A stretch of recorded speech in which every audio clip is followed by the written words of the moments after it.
Hi, this is Tony Ruggiero here on the Tour Coach. First of all, I want to thank all of you for listening and supporting the Tour Coach over the past several seasons. It's been a fun ride, and we've got some great stuff going on.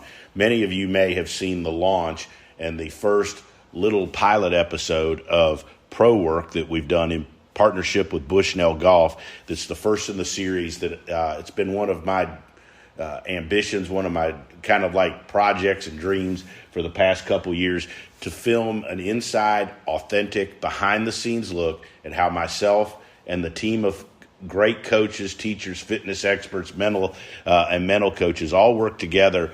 At first, it was just with tour players, but now I want to show you how we work together. The Kolby Tulliers, the Dr. Greg Cartons, the Mark Hacketts, Morgan Hales, Jackson Courts, Dr. Scott Lenz, Dan Terleski, all of us at Old Palm and at our retreats work together to help golfers of all skill level, and for it to be a real authentic, a real behind-the-scenes look, unedited, where you kind of see some of our discussions and some of the fun that we have. And so to kick this series off, we're starting a contest, okay? And that contest is going to be a social media contest for a Tour Sweeper Tour Coach giveaway. We're going to do the drawing the Monday after Augusta. We're going to draw one lucky winner.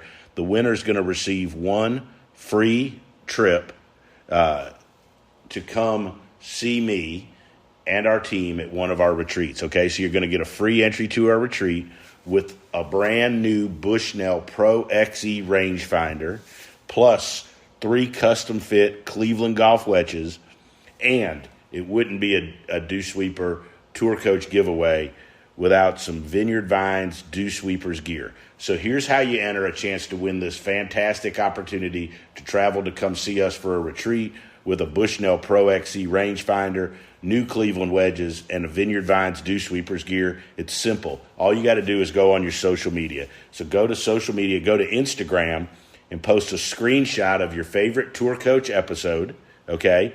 Tag me at the Dew Sweeper, tag at Bushnell Golf, and tag at Cleveland Golf, okay? Hashtag Pro Work, hashtag Tour Coach, okay? I hope you're the lucky winner. If you go to Twitter, it's at Dew Sweeper Golf, at Cleveland Golf, at Bushnell Golf, hashtag Pro Work, hashtag Tour Coach. So wherever you are, whatever social media you use, tag me, Bushnell, Cleveland Golf, and hashtag Pro Work, hashtag Tour Coach for an opportunity to win, once again, a retreat entry to come see me, work with me and my team at one of our famous retreats, plus a brand new Bushnell Pro XE, along with custom fit 3 Cleveland golf wedges for you and your game, and some Dew Sweepers Vineyard Vine gear. We're going to do the drawing the Monday after the Masters. Hope all of you enjoy this edition of the Tour Coach, along with some of the upcoming episodes. We've got some fantastic guests, some fantastic insight behind the scenes. But I promise you, check out our social media. Go to Bushnell Golf on YouTube. Find the first edition of Pro Work. Take a listen. Take a look. Tell me what you think. There's more inside, authentic, behind-the-scenes looks at our instruction team, and so going to be plenty of laughs as well, I promise you. So once again, this is Tony Ruggiero. I hope you enjoy listening to the Tour Coach. Hope you enjoyed watching Pro Work. Take advantage of this opportunity. Once again, go on Instagram, take your favorite picture, a screenshot of your favorite Tour Coach episode or the one you're listening to, and tag me at the Dew Sweeper, at Bushnell Golf, at Cleveland Golf, hashtag Pro Work, hashtag Tour Coach. Hopefully you're the lucky winner. Enjoy this edition of the Tour Coach, and hopefully we'll see you soon on the lesson tee. Joining me here on the Tour Coach, 2 guys that I've gotten to know pretty well. I think they're glad that I worked with them on their golf game. We're talking about Ryan Fisher and Adam Siebold from Bushnell Golf. 2 golfers on, little different ends of the spectrum as far as where their games are. Had the opportunity to come down and work with myself, Mark Hackett, Kolby Tullier, Richard Turga here at Old Palm, the whole gang, get the whole experience. We were doing some stuff with the Bushnell Launch Pro. many of you have seen some of the stuff, the first episode that's out, and turning this into, we got some more episodes in the series yet to come and producing some more. So it's a fun project, but I thought I'd bring them in to kind of talk a little bit about what we did. And then I think it's always good, guys, welcome in here to the tour coach, but to get y'all's perspective of what the instruction was like and how it was different and what you thought we did. And, I think that's a good benefit, not just for other people wanting to learn, but it's great for us as teachers as well to get your opinions and your feedback about what we did.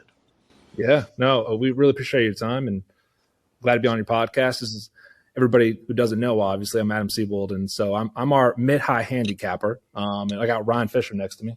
Yeah, I wasn't going to call you mid to high. I was going to call you mid. That's all right. I mean, Ryan already kind of called me high today. He was like high, maybe to mid. I was like, when did 14 become high? I thought at least it was mid. Help me out a little bit here, but what do I know?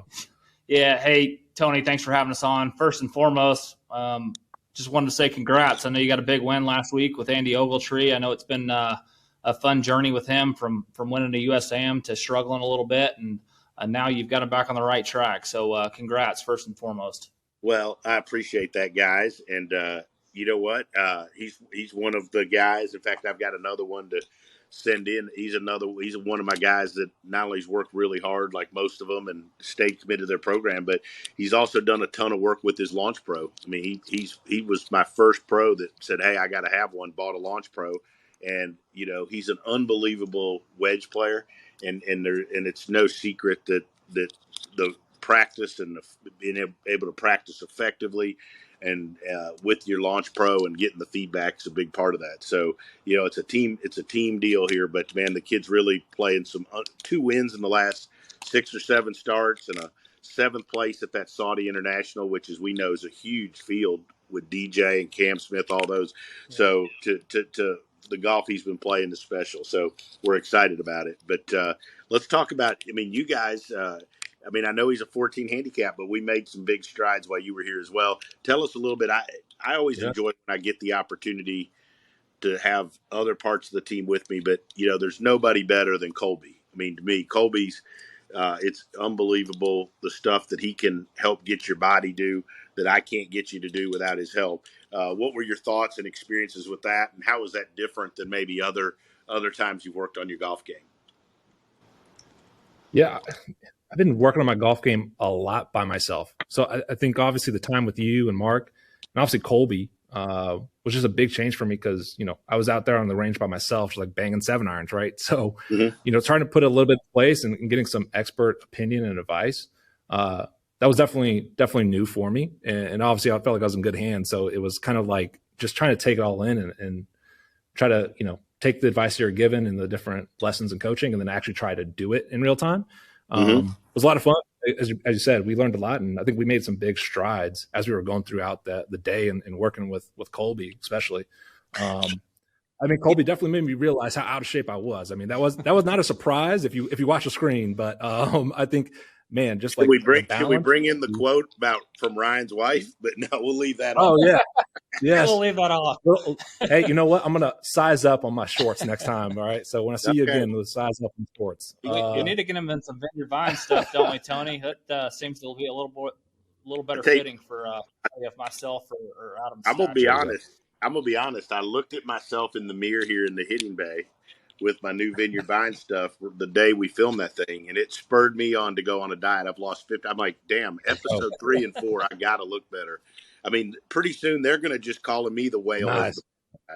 But anyways, let's start with Adam, because I think what your situation's very similar to the majority of 14, 15 handicappers that I see day in, day out, whether they're here at Old Palm or whatever, and that is, they may go hit balls, but they don't really, for one, they don't know what they're working on. They don't know why. And they sure as hell don't know how to practice it. Right. And I think one of the things that we did, and obviously we were doing a lot of this to showcase the Launch Pro, but was, helping you understand what to work on and why and how to go do it on your own when you did have time to go practice. Yeah, no, for sure. I think that's the game changer. I think that's a game changer for anybody that watches or anybody that's looking or in the market for a launch monitor. Because at the end of the day, again, like when I was out in the driving range by myself, it was all visual, right? If it Right. looked good, it felt good, then I tried to repeat that process, and that was the only real feedback that I had. And then I think was it 2 years ago we started the whole process with Foresight of launching the Launch Pro. And since I got my hands on one and started using it at the range, it was definitely a game changer just to get the feedback of, okay, that felt well. What did the data say that I was doing well in that process? Was my swing path more neutral? Did I have, was my attack angle a little more, where I wanted to be, as opposed to, maybe I'm like, I don't know, let's say plus 1 or 2 degrees with my irons if I'm getting really bad and out of shape, out of whack here. So that was something that to me was just a game changer. And then again, I think marrying it with knowledge and expertise, I think that's where the marriage really comes together for any golfer out there, especially the mid-high handicapper. Because at the end of the day, again, you can repeat bad practices and get feedback, but then also at the end of the day, you could also just be almost, what's a good way of saying it? Like you're solidifying bad practices and bad habits. So, I don't think the pitch to anybody is going to be, hey, buy a launch monitor that solves all your problems. But obviously, if you're a good golfer, you're going to get really great feedback. And then if you work with a PGA professional, you're going to have a really good marriage, especially for someone who's starting out like myself. Well, I think that's where that comes all together. And bringing Kolby in, and I'll stay with you, Adam, and then we'll go to Ryan. Like, we joked about being fat and out of shape or whatever, but it's really about making you more functional, right? And I think that one of the things that I use Kolby for is, or Morgan Hale. Obviously, Ryan, Morgan and her family really well, and Morgan's going to be in one of the upcoming episodes like that. Like, one of the reasons I think that what we did works is it doesn't do me any good to ask you to go do something that I can slow you down here on the swing catalyst or make you do an exercise and you can do it slow. But as soon as you add speed, your body physically can't do it. You don't have enough strength or stability or mobility. And the interesting thing to me is I've gone down this journey working with folks like you is that, little exercises and little things that we can give you to help you learn a movement pattern can pay big dividends by you just doing a few stretches. And I remember it wasn't a week later, Ryan, you sent me that video of you with that band stretching in the gym. Is that we can make big changes to people's mechanics and movement patterns by helping their body move more functionally and giving them a few exercises to do it. Yeah, for sure. I think that's where Kolby, I think, his value really is, right? And what he brings to the series and just any golfer that he works with, right? I think that's why he works with some of the best out there. I think if you watch, Full Swing, you see that he's working with JT. I think that was like showing off, was in the first or second episode. Yeah. And I mean, his expertise and what he knows and how to get people in shape, I think it really showed. Even, again, the simple stuff we were doing out there, like we showed like in real time how much additional club head speed I picked up, right? Again, with just some simple balance exercises, essentially, which was pretty awesome. Yeah, one thing I noticed, Tony, with Kolby and that interaction, I know you and I had discussed it. One thing that was unique with Kolby is he actually came out and watched the lesson in progress. It's easy to think that one solution fits everybody, but he was out there getting feedback from you on what you thought he needed to do better, and in turn, giving the exercises specific to that golfer, which I thought was really cool and not something I've seen with previous fitness coaches. Well, that was the game changer for me as I worked with him, and I've said it on this thing a million times. Is he was the first fitness guy, and all of us, we've been around the game. Ryan, I know with your experience playing, like we've been around guys that are TPI certified or they're fitness guys, but like he's the first one that ever came to a lesson and would say, what do you want this guy to do? Okay, I'm going to teach him how to do it. I'm going to make his body able to do it, right? Not just give you a bunch of generic exercises. And I think that's what was important about the way you guys left was like, hey, I've got 2 or 3 things each of us. Obviously, there's some similarities because there's fundamentals in the golf swing. But everybody gets something different, and it's geared towards what they're doing. No doubt.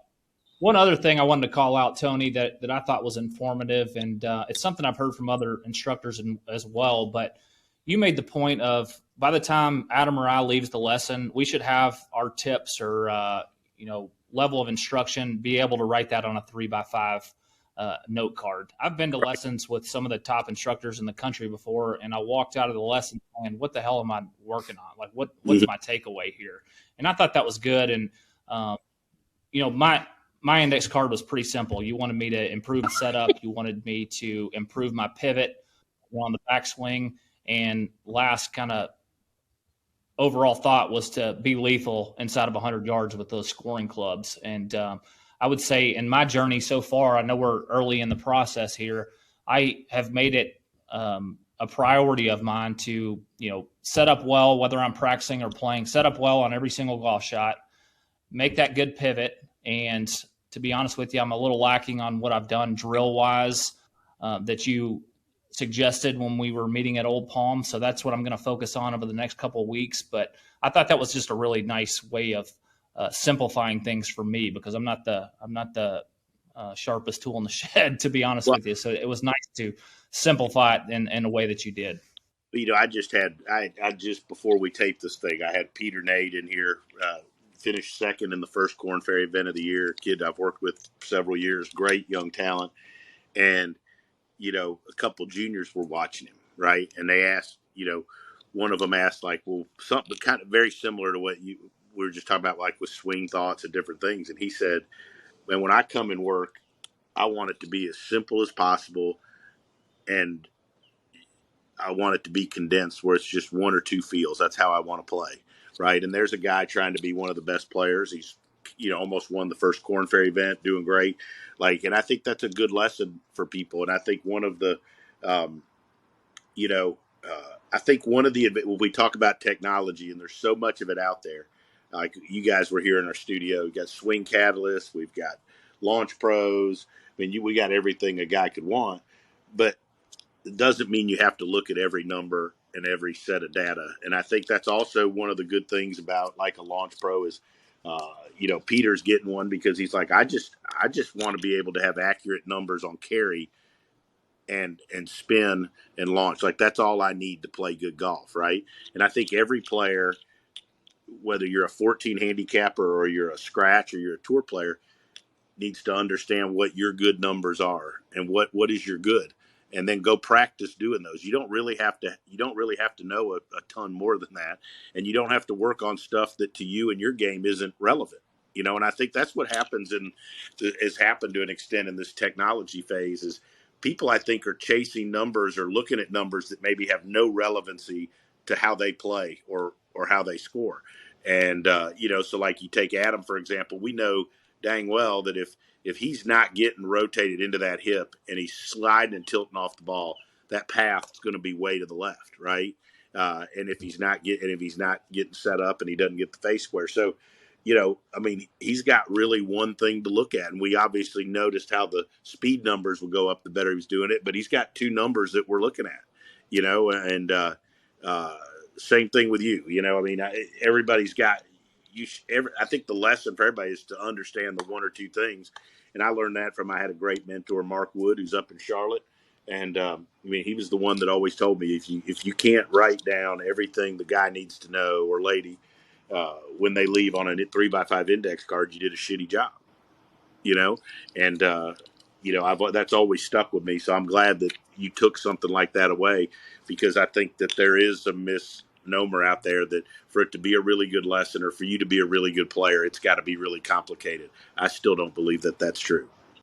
I think even also on my journey, right? Obviously trying to go from a mid to a single digit handicapper, a lot of it's just almost course management, right? So like all the stuff we're working on in the bay and swing stuff and swing thoughts and actual swing, changes, really what that needs to start playing into is course management, right? And I think that was something which we haven't shown yet, but when we went and played the 3 practice holes, I was in the last practice hole. Really the thing I think that we see a lot in the market, especially being Bushnell, is when people have a laser in their hand, they tend to just laser flag, right? And they start going flag hunting. And what we worked on was actually, not necessarily lasering the flag, just to obviously we lasered it to know the distance, but also lasering what we actually need to carry to get on the green, right? And to your point too about like Andy wanted to know, what are my actual carry distances, and that's really the main thing he needed a Launch Pro for. I think that's something that's also very valuable. If I start understanding for my own game, hey, what's my carry for my 7-iron consistently, and they're going to start understanding, like, how do I get on the green? What's that carry number I actually need to get on, as opposed to flag hunting? That's going to help me get down to a single digit a lot quicker than, just chasing big numbers and chasing long drives and big carries and everything else like that. See, like, I think that when somebody's a 14 handicapper and they come and they say is a single digit, they think that the majority of the work is golf swing, right? I think that's, you were a 14 handicapper, and absolutely there were some things we needed to fix in there, and people are going to see it. And, but I think the keys to you becoming a single digit are, one, to improve your pivot and the ability for you to get turned behind it so that you don't come so far from the outside and don't cut the ball so much, right? So I think that's number one.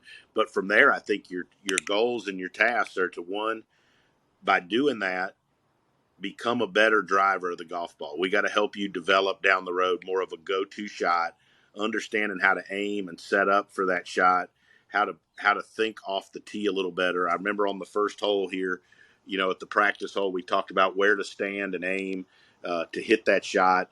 And then I think the rest of it's inside 50 yards, for sure inside 100, but inside 50 yards. And if we can eliminate, I learned this from Peter Sanders a long time ago, shot by shot, like, man, if we can eliminate for you errors inside 50 or 100 yards where you don't miss the green from 50 yards and you give yourself a putt at it, like, exponentially down the road, that, those errors that's what takes you from a 10 handicap to a 15. That's couple 50-yard shots that you put into a bunker or you miss the green. It doesn't take long for those to. So I think we got to get you better off the tee through some of the stuff we're doing on the golf swing, and then we got to teach you how to play shots, and that, a lot of that stuff, Mark Hackett, who's the director of instruction here and spent time with us, is going to do with you in the next, coming down the road, because that's such a big part of it. No, for sure. Let's talk about Ryan. Tony, shifting gears a little bit. Yeah. Let's talk about the real star of the show. Yeah. I don't know about that. I've only had the opportunity to play a couple rounds since our lesson there in mid-January, PGA show, and we're kind of kicking off the golf season right now. So I'd be lying if I said I've put as much time into it as I need to. But that's gonna change. I'm gonna have an opportunity to practice both indoors and outdoors. And again, I'm just going to focus until we meet again. I'm going to focus on those three kind of topics, and that is, setup, getting a good setup and a good base, making a bigger pivot on the back end, and I'm really going to start working on some of those wedge drills that we're going to unveil in the next few episodes. Because I thought, sitting on the back of the range at Old Palm and filming that content, you had a few drills that I've done in the past. You had a lot of new stuff that I've never really thought about. So I'm interested to dive into that a little bit and see if we can get a little bit better. Well, I think that wedge play, is important for everybody. And I think it's some of the least practiced. I think guys and girls go out there and they hit at targets, right? And we've talked about this before. They're hitting at their flag, or whatever, a bunker, whatever's out there on the range. But how many 15 handicappers, 10 handicappers shoot the yardage to know how far the flag they're hitting? And I've never been to a tour event with a player where when they started, they didn't shoot whatever it is that they're hitting at first, right? They want to know how far something's going. And I think that it's simple things like that especially, Ryan, you're already a good player. I mean, obviously we're working on stuff and you've got some good goals and aspirations, but as you improve and you get better, the strokes that are out there to pick up are fewer and far between. And, a lot of that is taking more advantage of opportunities inside 100 yards or inside 125 yards. And some of that certainly is mechanics, but a big portion of that is understanding how to practice and paying more attention to small details. And just, when you start and you go to obviously, when you're able to go outside to your golf course up there in KC and you go outside, some of it's common sense stuff that we forget to do, and that we rifle through 10 balls hitting wedges and we never pay attention to how damn far we're hitting it or where it's landing, right?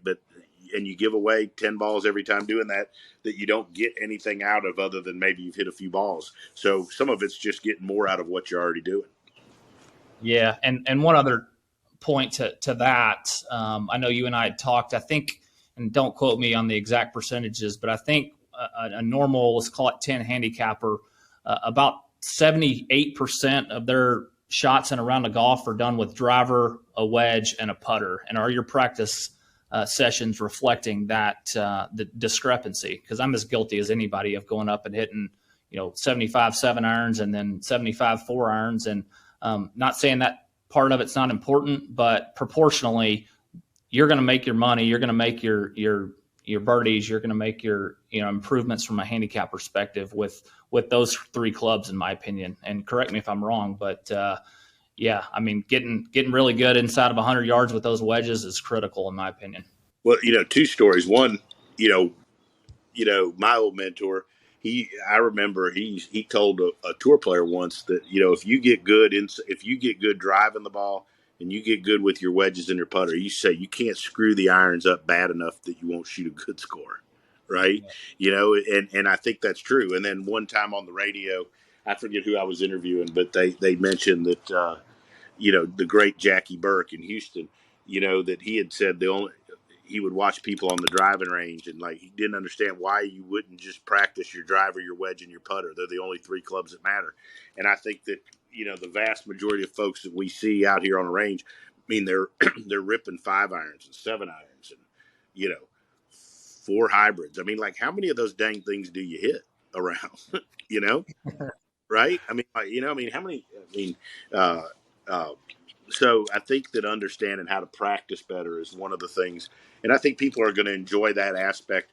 I think that the stuff we did on the golf course with you guys is going to be really cool for people to see, because I think that's overlooked in instruction. I think we spend a lot of time in these bays and we spend a lot of time with technology, and I think it's harder and harder, but I think to really help people make jumps in their handicap and get better, we've got to spend time with you on the golf course, and understand and helping you, and helping you learn how to navigate it. And also, it was, to me as a teacher and a coach, it was most helpful to see what you really did on the golf course, right? To see what really happens. What are your tendencies? What happened?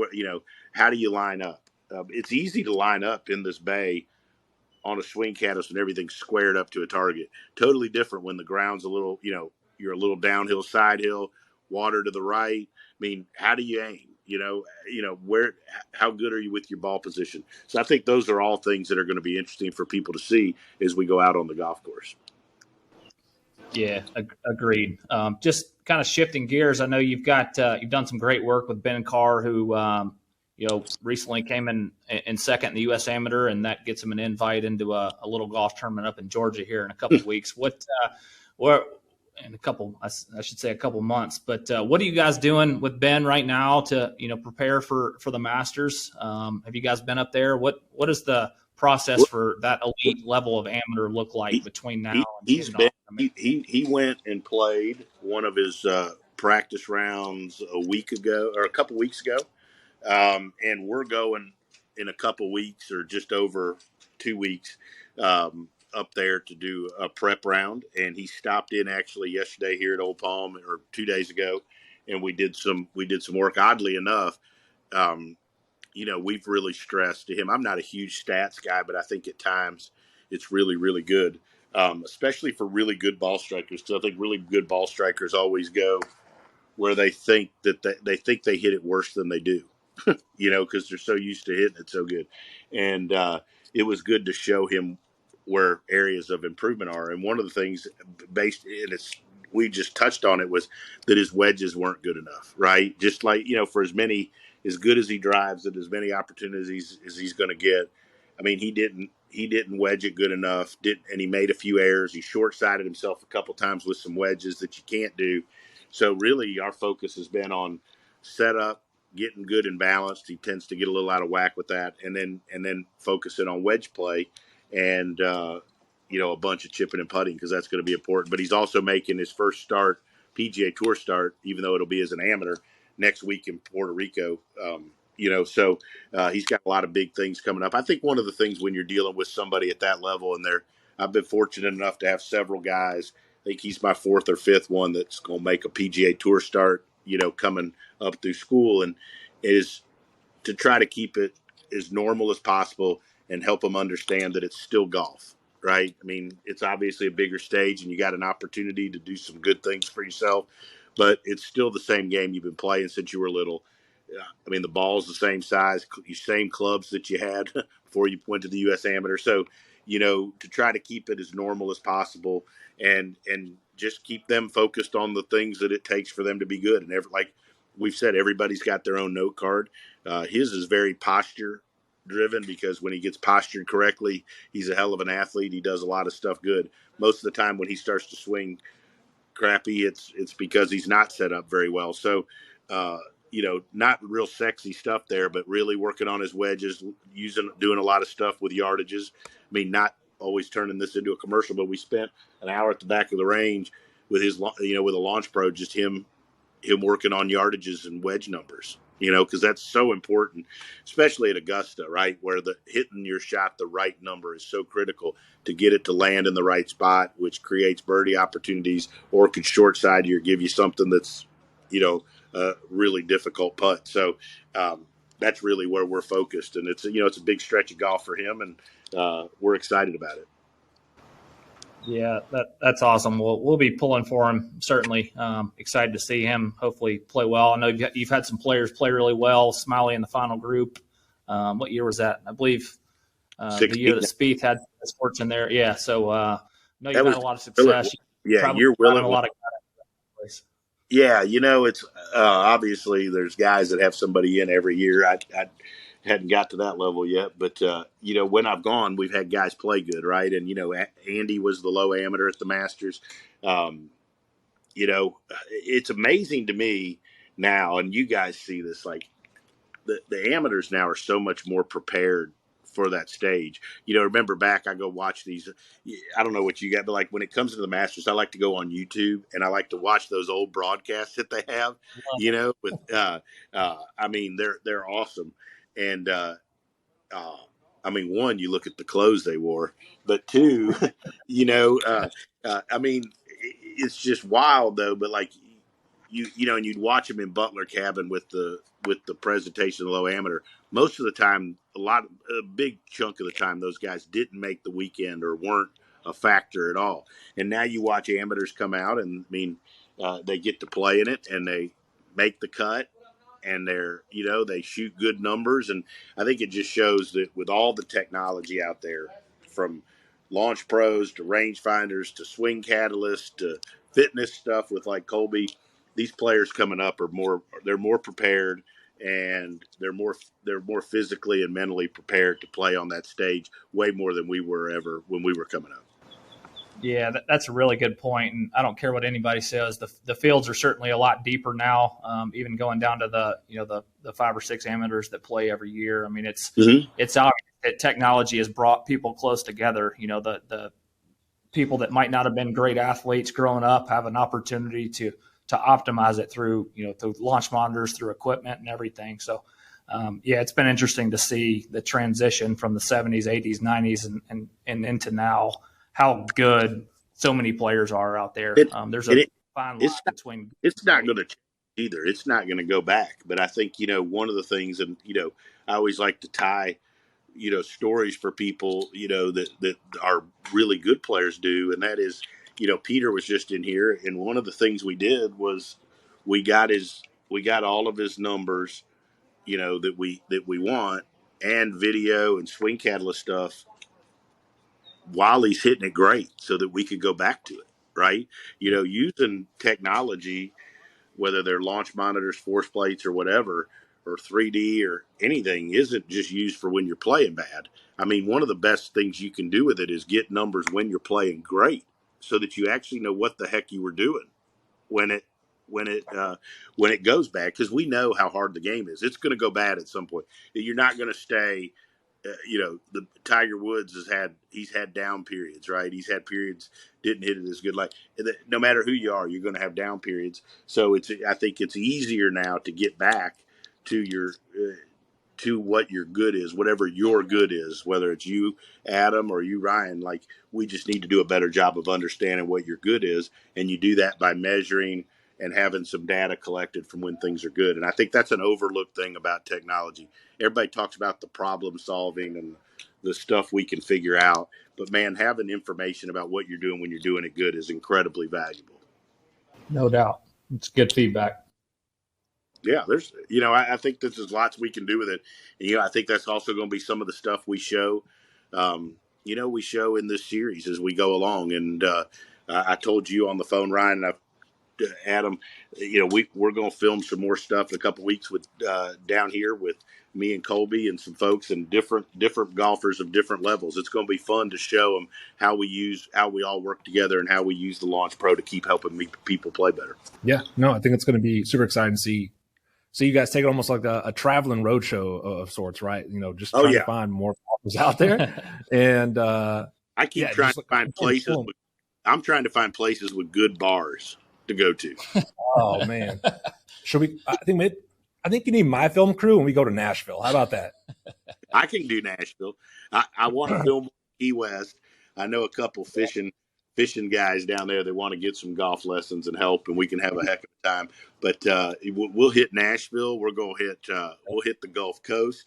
I mean, we're going to go to some fun places with this, and you'll see me in my little backpack with my Launch Pro and my van. Kolby and Greg Carton and Jackson and Morgan, everybody, Hackett, all trailing behind. So we'll have some fun, mix in a few beers, have a good time, and help some folks. Yeah. All you need now is Jimmy Buffett, and then you got the full Keys on vibe. Oh, I did. I snuck down to that concert a couple nights ago. I'm going to give a little marital advice here while we're closing out this thing. The whole secret to me being on my fourth wife and this working so well is I didn't tell her I was going to the concert till about 4 days before, when we had a house full of people. Smart. So if you're listening to this and you're struggling with something at home, you can thank me later. Guys, I appreciate you guys. One, all the support you guys at Bushnell have given me over my career, but two, for believing in this series that we've put together and this crazy harebrained idea I come up with at times, but we're going to have some fun with this, and also for trusting me and Kolby with y'all's game, because we're going to have some fun and make you guys better.